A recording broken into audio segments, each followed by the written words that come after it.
கிறிஸ்து பிறப்பதற்கு முன்பாக கிமு 71ல் ரோமபுரியில் ரொம்ப பெரிய அடிமைகள் இருந்தாங்க. அந்த அடிமையிலிருந்து ஒரு கலகக்காரன் அவன் இந்த அடிமைத்துவத்துக்கு எதிராக போராடினான் அப்படின்னு சொல்லி ஸ்பார்டகஸ் என்பவனை பற்றி ரொம்ப பெரிய விஷயங்கள்லாம் நம்ம படிச்சிருப்போம். ரொம்ப விதமான புத்தகங்கள் எல்லாமே இருக்கும். அப்படிப்பட்ட இடத்துல இருந்து வந்த அமெரிக்கா என்கிற ஒரு நாட்டில் கிட்டத்தட்ட 300 ஆண்டுகள் அடிமைத்தனம் என்பது மட்டுமே இருந்தது என்று சொன்னால் உங்களால் நம்ப முடிகிறதா? நம்பித்தான் ஆகணும். 1820வது வருடம் தான் அடிமைத்தனம் இருக்கக்கூடாது என்கிற முதல் குரல் அமெரிக்காவில் ஒலிக்கிறது. அதன் பிறகு என்ன நடந்தது, இல்லை அதற்கு முன்பாக என்ன நடந்தது? அமெரிக்கா வல்லரசானதின் 13வது பாகத்தை தான் பார்க்க போகிறோம். இந்த பாகம் கொஞ்சம் ரத்தம் சொரிகிற பாகமாக இருக்க போகுது. இரவு நேரம் இதை நீங்கள் கேட்பது உங்கள் மனசுக்கு ரொம்ப தாக்கமாக இருந்தால் இதை நிராகரித்து விடுங்கள். காலையில் கூட கேட்டுக்கோங்க. ஆனால் அடிமைத்தனம் என்பதுக்கு அந்த கோர் சப்ஜெக்டை நம்ம பார்க்க போகிறோம். அன்பு தமிழ் நெஞ்சங்களுக்கு தமிழ் பொக்கிஷத்தின் வணக்கங்கள்.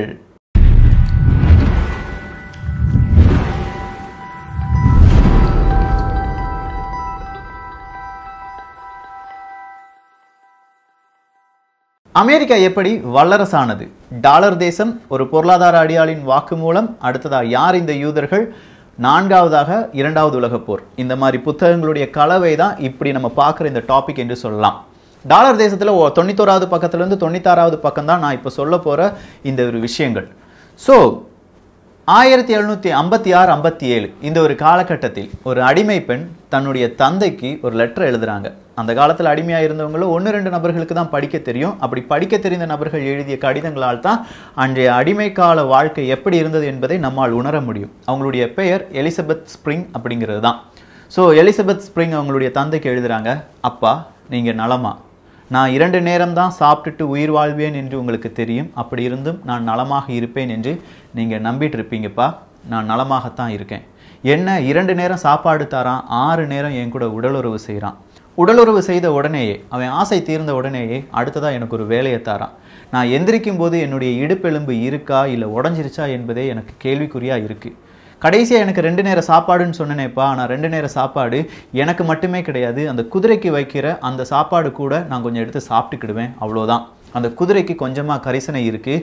ஏன்னா நான் இப்படிலாம் பாடுபடுறேனே, ஸோ இந்த குதிரை முழுவதுமாக சாப்பிடாமல் எனக்குன்னு கொஞ்சம் மீதி வச்சுருக்கும். அந்த கொள்ளை எடுத்து நான் கொஞ்சம் சாப்பிட்டுக்கிடுவேன். இப்படி என் வாழ்க்கை ஓடிட்டுருக்குப்பா. நீங்கள் சந்தோஷமாக இருக்கீங்களா? ஒரு பிடி உப்பு போட்ட அரிசி பொரி, அவ்வளோதான் அவங்களுடைய சாப்பாடு. இதை சாப்பிட்டுட்டு தான் அந்த பெண் உயிருடன் இருந்திருக்கிறாள். அவனுடைய ஆசையை தீர்த்திருக்கிறாள். அது முடிஞ்ச உடனே அவனுடைய அந்த விலங்குகளை குளிப்பாட்டியிருக்கிறாள். இப்படி எல்லா வேலைகளையுமே செய்திருக்கிறாள். இது ஒரு கடிதம். அடுத்ததாக வேறொரு அடிமை வியாபாரி எழுதிய ஒரு கடிதம். அதில் என்ன எழுதியிருக்கு அப்படின்னு கேட்டிங்கன்னா, இந்த கருப்பின பெண்கள் ரொம்ப குழந்தைகளை பெற்றுக்கொள்வார்கள். அப்படி பெற்றுக்கொள்ளும் போது தான் அவங்களுடைய அந்த குடும்பத்தை அவர்கள் பாதுகாப்பார்கள், இல்லாட்டி அவங்களுக்கு பணம் கிடைக்கும் என்று கருப்பின பெண்கள் நம்பினார்கள். ஆனால் இதே தான் வெள்ளைக்காரனும் நம்புகிறான்.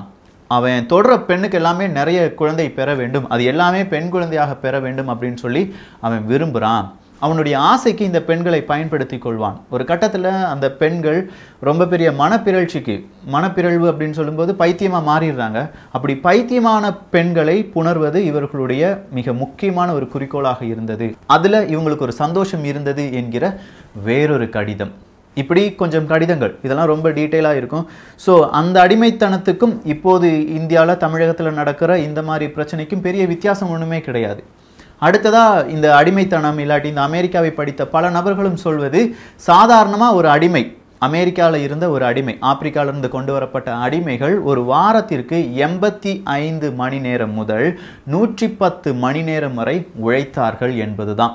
4-6 மணி நேரம் மட்டும்தான் அவங்களுக்கு என்ன, கொஞ்சம் ரிலாக்ஸேஷன், அதாவது தூங்கணும், அவ்வளோதான். ஸோ இந்த அடிமைகள் அப்படின்னு சொல்லும்போது ஏன் இந்த அடிமைகள் இவங்களுக்கு தேவைப்பட்டாங்க? இந்த கேள்வி தான் நம்ம மனசில் வரணும். காரணம் அமெரிக்கா என்கிற அந்த ஒரு வரலாறு தான். 1820க்கு முன்னாடிலாம் பருத்தி என்கிறது மட்டும்தான் அவங்களுடைய பிரதான தொழிலாக இருக்கிறது. நம்ம முதலாவது உலகப் போரில் தான் நிப்பாட்டி இருந்தோம். அதுக்கு பின்னாடி கொஞ்சம் ரிவைண்ட் அடித்து நடுவில் கொஞ்சம் பக்கத்தை காங்கல மாதிரி இந்த விஷயத்தை பார்க்கிறோம்.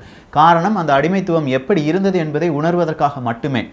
ஸோ இந்த பருத்தி வியாபாரம் இல்லாட்டி பருத்திகள் செழிப்பாக வளர இதை பாதுகாப்பதற்கு இல்லாட்டி இதை செய்வதற்கு நிறைய அடியாட்கள் இல்லாட்டி பணியாட்கள் தேவைப்பட்டார்கள். இதற்காக இவன் யோசித்தான். நிறைய பேரை கொண்டு வந்து சம்பளம் கொடுக்க முடியல, எங்கேயாவது இருந்த மனிதர்கள் கிடைப்பார்களா அப்படின்னு பார்க்கும்போது ஆப்பிரிக்காவிலேருந்து நிறைய மனிதர்கள் இருக்காங்க. கப்பல் கப்பலா ஆப்பிரிக்க மனிதர்கள் வந்து இறங்குறாங்க. இந்த ஆப்பிரிக்க மனிதர்கள் அப்படின்னு சொல்லும்போது அவங்க மனசுல ஒரு சந்தோஷம். 1-2 நபர்களுக்கு மட்டும்தான் தெரியும், ஓகே நம்ம அடிமையாக தான் வேலைக்கு போக போறோம் அப்படின்னு. மீதம் இருக்கும் யாருக்குமே தெரியாது. இந்த அடிமைகளை 3 பிரிவாக பிரிப்பார்கள். முதல் பிரிவு பண்ணையில் வேலை செய்வதற்காக, இரண்டாவது பிரிவு வீட்டு வேலைகள் செய்வதற்காக, மூன்றாவது பிரிவு பர்சனல் அசிஸ்டன்ட் அப்படின்னு சொல்லலாம். ஸோ இவங்களுக்கு இந்த பண்ணையில் வேலை செய்பவர்கள் அப்படின்னு சொல்லும்போது காலையில் 7 மணிலேருந்து இரவு 12 மணி வரை வேலை தான். எப்போவுமே அந்த விலங்குகள் இவங்களை பராமரிக்கிறது அப்படின்னு சொல்கிற அந்த வேலைகள். அடுத்ததாக வீட்டு வேலையை எடுத்துக்கிட்டிங்கன்னா எஜமானி எப்போ கூப்பிட்டாலும் போகணும், அவ்வளோதான் அவங்களுடைய வேலை. ஆனால் அவங்களுடைய வீடு இருக்குது பாருங்கள், அந்த வீட்டை ஒரு 8 நேரமாவது பெருக்க வேண்டுமா, இதுதான் வீட்டு வேலைக்கான ஆட்கள். ஸோ 8 நேரம் அப்படின்னு சொல்லும்போது அந்த வீட்டை நம்ம சாதாரணமாக சுற்றி வர்றதுக்கு 3/4 மணி நேரம் ஆகும். அப்படிப்பட்ட வீட்டை 8 முறை பெருக்க வேண்டும் என்பதை நீங்கள் கொஞ்சம் யோசிச்சு பாருங்கள். கடைசியா பர்சனல் அசிஸ்டன்ட். இந்த பர்சனல் அசிஸ்டன்ட் அப்படின்னு சொல்லும்போது இது பொதுவாக பெண்களுக்காக மட்டுமே கொடுக்கப்பட்ட வேலை. எஜமானன் எப்போது கூப்பிட்டாலும் என்ன வேணுமானாலும் செய்து கொடுக்க வேண்டியதுதான் இவர்களுடைய வேலை. ஸோ இவங்களுடைய ஹெல்த் இதை பற்றிலாம் அவங்களுக்கு தேவையே கிடையாதுங்க. யாராவது எதிர்த்து பேசிட்டானா மூக்க அறுக்கிறது, காதை வெட்டுறது, கை விரல்கள் இருக்கு பாருங்க அதை துண்டு துண்டா நறுக்கி போடுறது, இப்படி நிறைய விதமான கொடூரத்தை இந்த அடிமைகளுக்கு செய்தார்கள். ஸோ இந்த அடிமைகள் ஒரு கட்டத்துக்கு மேலே யாராவது எதிர்த்து பேசினாலோ இல்லாட்டி நாங்கள் செய்ய மாட்டோம் அப்படின்னு சொன்னாலோ இவங்களுக்குன்னு ஒரு முகாம் இருந்தது. முகாம் அப்படின்னு சொல்லும்போது பெரிய பில்டிங்லாம் இருக்காது, ஒரு காட்டுக்குள்ளே இந்த மரம் அறுக்கும் சில தொழிற்சாலைகள்லாம் இருக்கும் பாருங்க, அதே மாதிரியான சில பல இடங்கள் தான். அங்கே அடிமைகள் கட்டி வைக்கப்படுவார்கள். நீ இந்த முதலாளிக்கு எதிராக பேசினாயா அப்படின்னு சொல்லி அவனுக்கு அடி கிடைக்கும், உத கிடைக்கும், கடைசியாக பைத்தியமாக போவான். ஒட்டு மொத்தமாக அவன் மைண்டில் இருக்கிற எல்லா சக்தியுமே உறிஞ்சு எடுத்துட்டு இதுதான் என் வாழ்க்கை, எஜமான் என்ன சொன்னாலும் செய்யணும் அப்படிங்கிற மாதிரி ஒரு பைத்தியமாக இவனை திருப்பி அனுப்புறது தான் இந்த மாதிரியான முகாம்கள். ஹிட்லர் கூட அவருடைய முகாம்களில் வரும் இந்த மனிதர்களை கொன்று விட்டார், வேற எதுவுமே செய்யல. ஆனா இந்த அடிமைத்தனத்துல இருந்த கொஞ்சம் வெள்ளைக்கார முதலைகள் இருக்காங்க பாருங்க, அவங்க அந்த மனிதர்களை அணுவாக கொன்று குவித்தார்கள் என்று சொல்லலாம். ஸோ இந்த அடிமைகள் அப்படின்னு சொல்லும்போது ஏஜென்ட்டுகள் தான் ஆப்பிரிக்கால இருந்து அடிமைகளை அமெரிக்காவுக்கு கொண்டு வர்றவங்க. ஏஜென்ட்டுகளுக்கு கொடுக்குற பணம் மட்டும்தான். கடைசி இந்த அடிமைகளுக்கு பணம் அப்படிங்கிறதே கிடையாது. ஒரு அடிமை சாதாரணமாக நீங்கள் 18வது இல்லாட்டி 17வது நூற்றாண்டு எடுத்து பார்த்தீங்கன்னா ஒரு ஆண் அடிமையினுடைய விலை வெறும் $27. ஒரு குடும்பமாக ஒரு பேக்கேஜாக கிடைக்குமா, ஒரு ஆண் ஒரு பெண் 2 குழந்தைகள் அப்படின்னு சொல்கிற அந்த பேக்கேஜுக்கு $1000, அவ்வளோதான். $1700. குறைந்தபட்சமாக அடிமைகளுடைய விலை 18வது நூற்றாண்டு எடுத்து பார்த்தீங்கன்னா $250 இருக்கு ஒரு மனிதனுடைய விலை. ஸோ இந்த மனிதர்களை என்னெல்லாம் செஞ்சாங்க அப்படின்னா சூதாட்டத்தில் இந்த அடிமைகளை வைத்து சூதாடினார்கள். ஒரு பக்கம் அப்படி இருக்கும்போது அவனுக்கு ஒரு தண்டனை கிடைச்சிச்சுன்னா அடிமையிட்ட சொல்லுவான், நீ இந்த தண்டனையை வாங்கிக்கோ அப்படின்னு சொல்லுவான். அடுத்ததா எதேச்சியா அடிமை எனக்கு கூடிட்டான் அப்படின்னு சொல்லி நின்ன நிப்பிலேயே ஏலம் போடுவானுங்க, இந்த மனிதனை நீ வைத்துக்கொள் அப்படின்னு சொல்லி ஏலம் போடுவானுங்க. ஏளனமா சிரிச்சு ஏலம் போட்டு இந்த மனிதர்களை அப்படியே கொண்டு போவாங்க. நம்மளாம் இப்போ சொல்கிறோம் பாருங்க, எத்தனை பவுன் நகை இருக்குது அப்படின்னு சொல்கிறதுலாம் இப்போ ஒரு ஃபேமஸ், எல்லாருக்குமே அது ஒரு கெத்து மாதிரி. அந்த காலத்தில் பண்ணையார்களுக்கு ஒரு கெத்து இருந்தது, உன் கீழே எத்தனை அடிமைகள் இருக்காங்க அப்படிங்கிறது தான். இப்படி பல அடிமைகள் பல்வேறு விதமான இடங்களில் அமெரிக்காவில் பரவும் போது தான் இவர்களுக்கென்று புதிய ஒரு சட்டங்களும் ஏற்படுத்தப்பட்டது. சட்டம்னா இவனுக்கு கல்வி சொல்லிக் கொடுக்கணும், இவனுக்கு PF கொடுக்கணும், அதெல்லாம் கிடையாதுங்க. அந்த காலகட்டத்தில் அதெல்லாம் எதுவுமே கிடையாது. சட்டம் என்ன, உன் முதலாளிக்கு எதிராக நீ பேசக்கூடாது, அப்படி பேசினா உனக்கு இவ்வளவு அடி, இத்தனை வெட்டுக்காயங்கள் என்பது ஏற்படுத்தப்படும். அடுத்ததா என்ன சட்டம், ஒரு பெண் அடிமைக்கு ஒரு குழந்தை பிறந்து விட்டால் அதுவும் அந்த முதலாளிக்கு தான் சொந்தம், தகப்பன் யார் என்று பார்க்க தேவையே கிடையாது. ஒரு பெண் எப்போது அழைத்தாலும், ஒரு பெண்ணை எப்போது ஒரு எஜமானன் அழைத்தாலும் போக வேண்டும். இந்த அடிமைத்தனத்துக்கு உச்சம் என்னன்னா, ஒரு பெண் பிரசவ வலியில் இருக்கிறாள், அந்த பிரசவ வலியில் இருக்கிற பெண்ணை போட்டு வன்புணர்வு செய்து பெண்ணையும் அந்த குழந்தையும் கொன்று குவித்த நிறைய முதலாளிகள் இருந்தார்கள் என்பது வேறொரு வியப்பான செய்தி தான். நிறைய அடிமைகளை வைத்திருப்பவர்கள் என்ன செய்வாங்க, அப்படியே நிற்க வச்சு சுட்டு அதே இடத்துல புதைச்சிருவாங்களாம். இப்படிலாம் பலவிதமான அக்கிரமங்களை இந்த அடிமைகள் அப்படின்னு சொல்லும்போது இந்த கருப்பினத்தவர்களுக்கு செய்தார்கள் என்கிற இந்த மன வேதனை இருக்கு பாருங்க, இது வெளியில வராத சில செய்திகள்.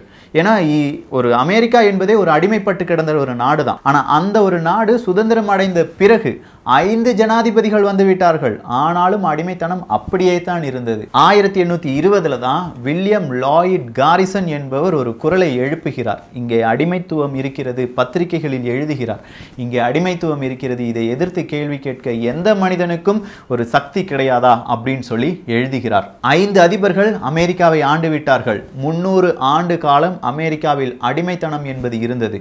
ஒரு நாடு ஒட்டுமொத்தமாக அடிமைத்தனமாக இருப்பதற்கும் அந்த நாட்டில் ஒரு விடுதலை அடைந்த ஒரு நாட்டில் ஒரு சமூகம் மட்டும் அடிமைத்தனமாக வாழ்வதற்கும் நிறைய வித்தியாசம் இருக்கு. நிறைய நேரத்தில் இந்த அடிமைகளுக்கு என்ன நடந்தது அப்படிங்கிறது நமக்கு தெரியாது. ஆனால் எல்லார் முதுகலையும் பச்சை குத்தப்படும்.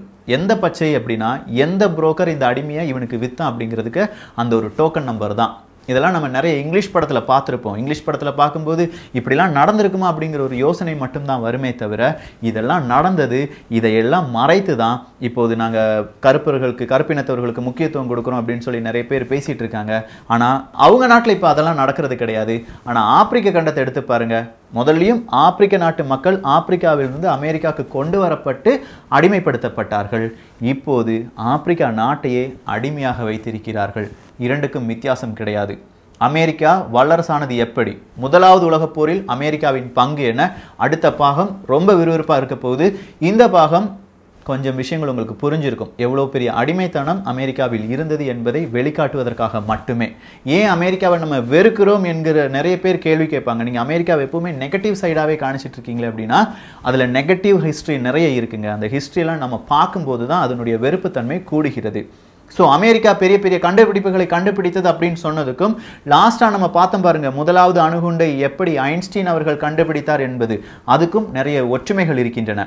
என்ன, எல்லா விஞ்ஞானிகளையுமே இங்கே வர வச்சாங்க. அது ஏதோ ஒரு காரணத்துக்காக, உயிர் பயம் காட்டி இல்லாட்டி ஏதோ ஒரு விஷயத்துக்காக எல்லா விஞ்ஞானிகளையுமே இங்கே வர வச்சு கண்டுபிடிப்புகளை கண்டுபிடிக்க வைத்தார்கள். அதன் வழியாக பணம் சம்பாதித்தார்கள். இதுதான் இப்போதும் நடைபெற்று கொண்டிருக்கிறது. தமிழினம் இல்லாட்டி தமிழர்கள் பெரிய அளவில் கோலாய்ச்சிருக்கிறார்கள். சிஇஓவாக சுந்தர் பிச்சை அவர்கள் இருக்கிறார்கள் அப்படின்னு தான் நம்ம பேசிட்டு இருக்கோம். தவிர எந்த ஒரு தலைவன் அப்படின்னு சொல்லும்போது ஒரு நிர்வாகத்தினுடைய அந்த ஓனர்ஷிப் தமிழனுக்கோ இந்தியனுக்கோ கிடையாது. அது வேற யாருக்கோ. அங்க வேலை பார்க்குறவன் மட்டும்தான் இந்தியனாவோ தமிழனாவோ இருப்பதற்கான வாய்ப்புகள் இருக்கு. நம்முடைய எஜுகேஷன் சிஸ்டம் அதைத்தான் நமக்கு சொல்லி தருது. அவனுடைய எஜுகேஷன் சிஸ்டம் எப்படி பிற மக்களை அடிமையாக வைத்திருக்க வேண்டும் என்பதை சொல்லி கொடுத்திருக்கிறது. அவனுடைய டிஎன்ஏல இருக்கு. அதை தெளிவா நாம புரிந்து கொள்ள வேண்டும். இதை பற்றிய உங்களுடைய கருத்துக்களும் இங்கே வரவேற்கப்படுகின்றன. எல்லோரும் தமிழ் பொக்ஷத்தில் இணைந்திருங்கள். தமிழ் பொக்ஷம் சேனலை சப்ஸ்கிரைப் செய்யாத தோழர்கள் தோழிகள் தயவுசெய்து சப்ஸ்கிரைப் பண்ணிக்கோங்க. நல்லதை பகிர்ந்து நல்ல சமுதாயத்தை உருவாக்குவோம். நன்றி, வணக்கம்.